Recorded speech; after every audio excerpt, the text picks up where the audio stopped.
बाबा सरकार, एक बार हमने प्रार्थना किया बाबा से। हमारे गुरु भाई थे रामाज्ञा दास जी महाराज, उनके साथ एक और संत हमारे गुरु भाई योगी राज गरुण दास जी महाराज। तो उन्होंने हमसे प्रार्थना किया कि बाबा से कुछ प्रश्न करने हैं। पुराने संत थे दोनों मूर्ति। मैंने बोला क्या प्रश्न करना है? उन्होंने बोला हमारा हाजिरी लगाओ जाके, बड़े गुरु भाई थे हमारे। मैंने बाबा को प्रार्थना किया, गुरुदेव ऐसे ऐसे कुछ प्रार्थना करना चाहते हैं महाराज जी से। बाबा बाहर निकले झोपड़ी से। बाबा बोले, बच्चा बताओ तुम क्या प्रार्थना करना चाहते हो? तो उन्होंने हमसे बताया, हम जैसे दुभाषिया होता है ना, इसकी सुन करके उसको ट्रांसलेट करके बताता है, और दुभाषिया और जो दूसरे से एक दूसरे को बात करके समझाते हैं, क्या बोलते हैं भाई?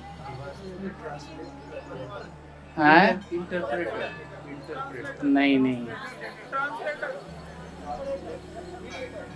मेडिएटर को हिंदी में क्या बोलते हैं? नहीं, इंटरप्रेटर तो दुभाषिया को बोलते हैं। ट्रांसलेटर तो मैं समझ गया। अरे भाई बिचौलिया बोलिए ना। बस सबकी बुद्धि की परीक्षण हो गई। गुरु शिष्य और परमात्मा का बीच का बिचौलिया होता है। ऐसे ही मैं बाबा और जो बाबा के पास आते थे उनके बिचौलिया था। कई लोग सीधे भी बात करते थे बाबा से, लेकिन अधिकतर लोग हमें बताते थे तो मैं बाबा को बोलता था।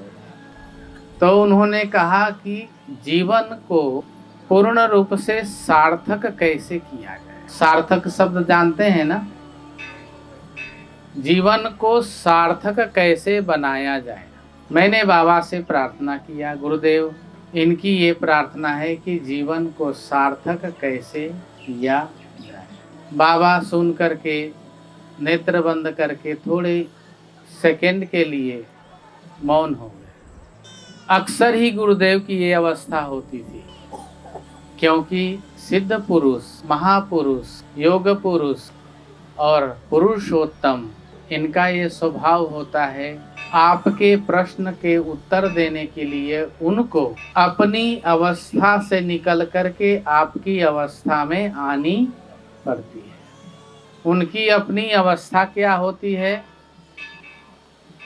ध्यान मध्ये चितानंदे अवस्थायाम उन्मनये आत्मानंद रम्यते आनंदम योगी सिद्ध साधकम। उनकी अवस्था ये होती है कि वो आत्मा आनंद में विचरण करते रहते हैं। वो हमेशा अपने आत्म तत्व में स्थित रहते हैं। वो हमेशा अंतर्मुख रहते हैं। और जो संसार के लोग हैं वो अधिकतर बहिर्मुख रहते हैं। बहिर्मुख मतलब बाहर की वृत्तियों में जीने वाले। अंतर्मुख अर्थात अंतर की वृत्तियों में जीने वाला, जिसका आत्मा से संबंध हो, परमात्मा से संबंध हो, तो उनको एक ऐसी अवस्था प्राप्त होती है। सुनेंगे आपकी बातें और जब जवाब देना होगा तो थोड़े देर के लिए वो रुक जाएंगे, रुकेंगे तभी आपको जवाब देंगे।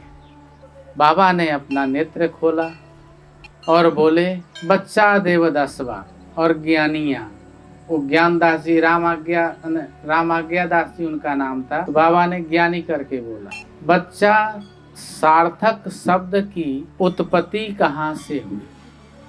बहुत ही गूढ़ रहस्य है, आप लोगों को जानना चाहिए। तो बाबा ने तीनों मूर्ति, हम लोग थे, एक और शिववचन सिंह यहाँ सेवा में रहते थे, वो भी पीछे खड़े थे। चारों के तरफ दृष्टि किया तो हमने तो सिर नीचे कर लिया, मुझे पता ही नहीं था। उन्होंने भी नीचे कर लिया।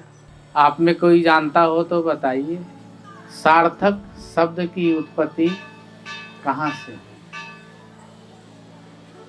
नहीं पता। मैं बताऊंगा, लेकिन मैं अपनी नहीं, बाबा की वाणी बताऊंगा। मुझे भी नहीं पता था उस समय। बाबा ने बताया, बच्चा, सार्थक शब्द का प्रयोग, उपयोग और उत्पत्ति सारथी से हुआ है। सारथी समझते हैं ना? सारथी, ड्राइवर। और हिंदी में क्या बोलते हैं उसको? सारथी। तो अंग्रेजी संस्कृत में बोलते हैं चालक। तो सारथी शब्द से सार्थक का उपयोग हुआ, प्रयोग हुआ। कैसे? उत्पत्ति हुआ। बाबा ने बताया, बच्चा, वाहन में अगर सारथी ना हो, सारथी युद्ध हो रहा हो और वाहन में सारथी मर जाए तो उसका नाश होना निश्चय हो जाता है। गाड़ी चल रहा हो और सारथी ना हो तो गाड़ी कहाँ ठुकेगी, कहाँ टूटेगी और आपको कहाँ ले जाएगी, मौत के घाट उतार देगी, कुछ पता नहीं। समझ रहे हैं ना? ऐसे सार्थक, अगर जीवन को वास्तविक स्वरूप देना हो, वास्तविक दिशा देना हो, वास्तविक ज्ञान प्राप्त करना हो, भक्ति प्राप्त करना हो, योगक्षेम प्राप्त करना हो, तो आपको अपने सारथी के बारे में सोचना पड़ेगा। आपकी गाड़ी, वाहन इत्यादि के सारथी तो ड्राइवर हो जाता है, लेकिन आपने कभी विचार किया है कि आप भी तो चलते हैं ना सभी? आपका सारथी कहाँ है? आपका सारथी कहाँ है और आपका सारथी कौन है? कभी निर्णय, कभी विचार किया आपने? नहीं किया ना? कुछ लोग किए हैं, मुझे नहीं लग रहा है एक ने भी किया होगा।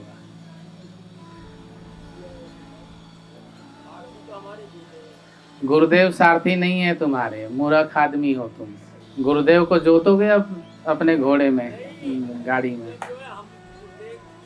अरे नहीं भाई, व्यर्थ की बातें नहीं करनी चाहिए।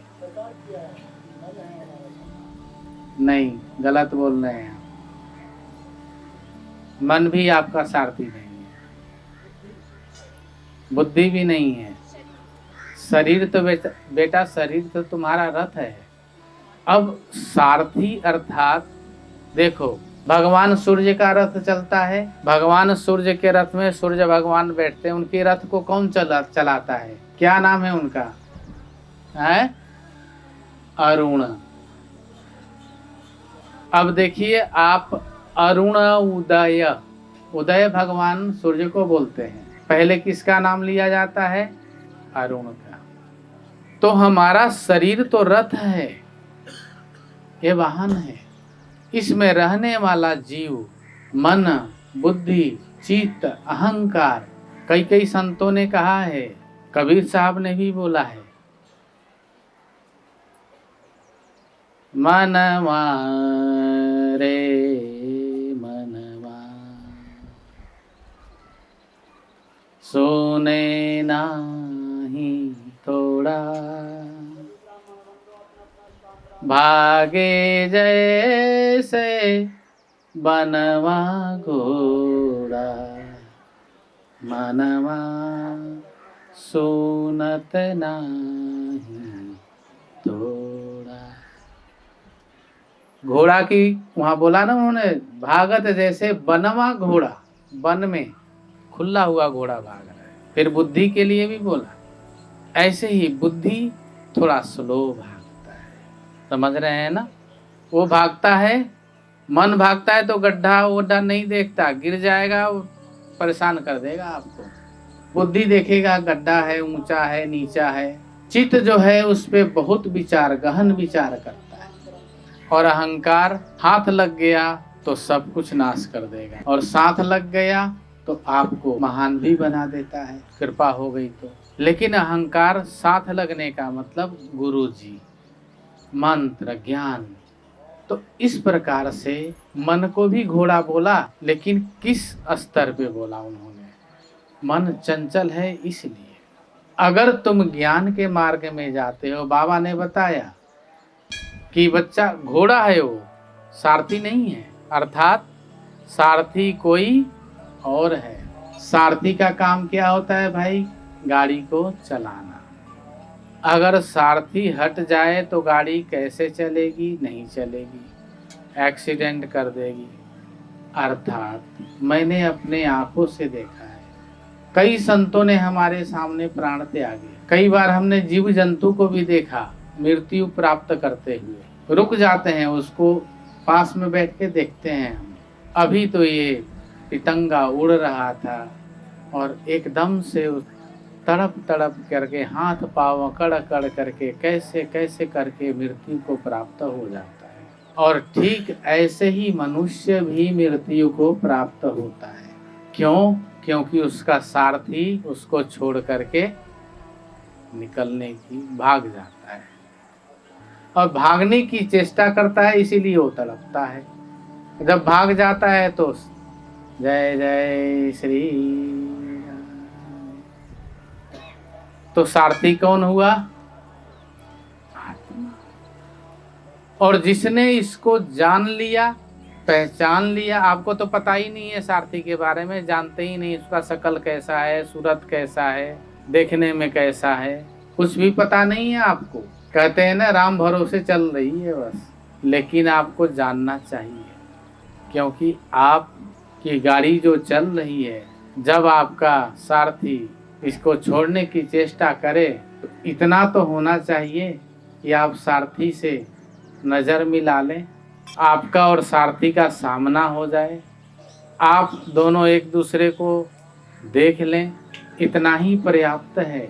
एक आत्मज्ञानी पुरुष के लिए वो भी शरीर छोड़ता है, लेकिन वो कष्टमय नहीं छोड़ता शरीर को, वो ज्ञानमय छोड़ता है, क्योंकि उसको शरीर से नहीं सारथी से मोह होता है। किससे मोह होता है? सारथी से।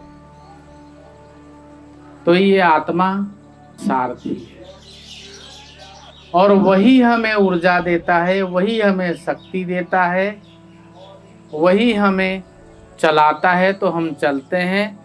अगर वो पंच तत्व का बना शरीर ये, जिसका नाम है काया, हर एक जीव रहता है इसमें, लेकर सांस की राया। 5 तत्व का शरीर है जिसका नाम है काया, हर एक जीव रहता है इसमें, देकर सांस की राया। तो इस सारथी को जिसने जान लिया है वही सार्थक हो सकता है, अन्यथा श्री राधे। समझ रहे हैं ना? सार्थक बनना है, सार्थक अपने जीवन को करना है, तो सारथी अर्थात आत्मा को जानना बहुत ही जरूरी है। चाहे वो ज्ञान मार्ग हो, चाहे वो भक्ति मार्ग हो, चाहे वो योग मार्ग हो, कर्म मार्ग हो, कोई भी मार्ग हो, सभी मार्ग एक समय में जा कर के वहाँ पे सारथी को मिलते हैं, ज्ञान में प्रवेश करते हैं। तो इसलिए सार्थक, अपने जीवन को सार्थक करना है तो आत्मा का अनुभव करना पड़ेगा। नहीं तो आप सोचेंगे कि अंत काल में कर लेंगे, नहीं। जब अंत काल आता है उस समय भयंकर अंधकार हो जाता है उसके सामने, ऐसा अंधकार कि वो सब कुछ आंख खुला है फिर भी कुछ नहीं देख सकता। आपने देखा होगा घर में कोई ना कोई मृत्यु तो देखा होगा। व्यक्ति मरने से पहले बोलने का प्रयत्न करता है, बोल ही नहीं पाता। मल मूत्र को रोकने की कोशिश करता है, रुक ही नहीं पाता, क्योंकि इंद्रियां शिथिल हो जाती हैं, अस्थिर हो जाती हैं, उसके बस में कुछ भी नहीं रह जाता।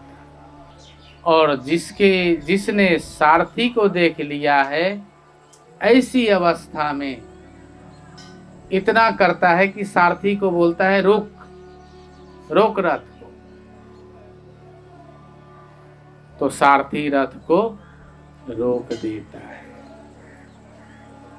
और जब रुक जाता है तो उसे समय मिल जाता है अपने आप को देखने का, समझने का, विचार करने का, और विचार करके, देख के, समझ करके इस शरीर से जब जाता है वो, तो वही आत्मा चैतन्यता को प्राप्त करता है। वही सिद्ध होते हैं, वही भक्त होते हैं, वही ज्ञानी होते हैं। इस प्रकार से अगर जीवन सार्थक करना है तो आत्मा के तरफ नजर डालिए। भक्ति, प्रेम, ज्ञान, वैराग्य, योग, कर्म, क्षेम, किसी एक को पकड़ लीजिए। एक साधे सब सधे, सब साधे सब जाए। एक को पकड़ करके या तो आप सध जाइए या उस जिसको पकड़े हैं एक को, उसको साध लीजिए। दोनों में से कोई भी सध गया तो आपका कल्याण हो जाएगा। बाबा की ये वाणी आज बाबा की पुण्यतिथि पे मैं दे रहा हूँ, विचार जरूर करिएगा। खूब गुरु मंत्र का जाप करिए, बाबा का स्मरण करते रहिए। बाबा की असीम कृपा आशीर्वाद है आप सभी को। बाबा हमेशा आपके साथ हैं और आप हमेशा उनके साथ हैं। गुरुदेव की असीम कृपा आशीर्वाद।